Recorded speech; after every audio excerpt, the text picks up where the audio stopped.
Man, what a mess. It's amazing how much clutter, how much crap you can find out in these cities. But it's also pretty amazing how much crap and clutter you can find in your own mind as well. You know, it's really interesting when you think about it. You're working hard on your body. You're trying to clean up your diet. Maybe a little too often trying to clean up your diet instead of just being clean in your diet. But we spend little time cleaning up what's going on in our own mind, our own self-talk.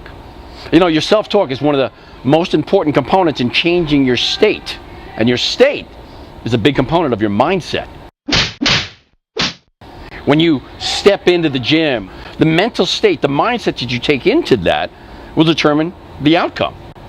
So when we have all this clutter going on, all this graffiti happening in our mind, most of it negative, then that's going to determine the outcome, and it's probably not going to be a good outcome.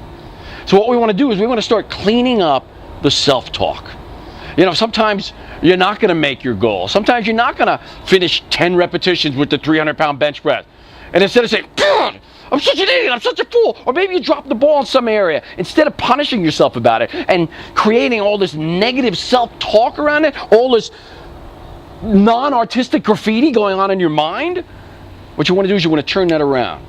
You want to accept it for what it is. It was a moment. It was an experience. Yeah, I could have done better. I could have pushed myself harder. I might have made those reps. I might have made that goal had I not allowed myself to get distracted by negative self-talk.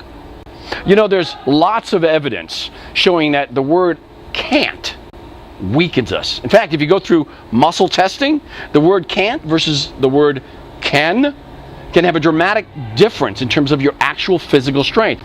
If you're saying I can't do something before you even attempt to do it, there's a good chance you're weakening yourself mentally, physically, emotionally to the point where you can't do it. So start becoming aware. This is the first step. Listening to what your little inner voice is saying to you. Oh my God, what the hell's going on? Is it positive?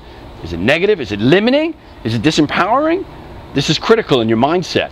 And then when you do hear something that is disempowering, something that is limiting, something that doesn't serve you, something that if a best friend told you this, you'd lose the freaking guy, you need to start becoming your own best friend, your own best supporter. At the same time, your own best critic. So I would suggest that you become aware, listen to your little inner talk, and then shift it to I can versus I can't. I'm Tom Terwilliger with Max Mindset, and I'll see you in the winner's circle. For more resources and goal-setting tools, go to 7rulesofachievement.com.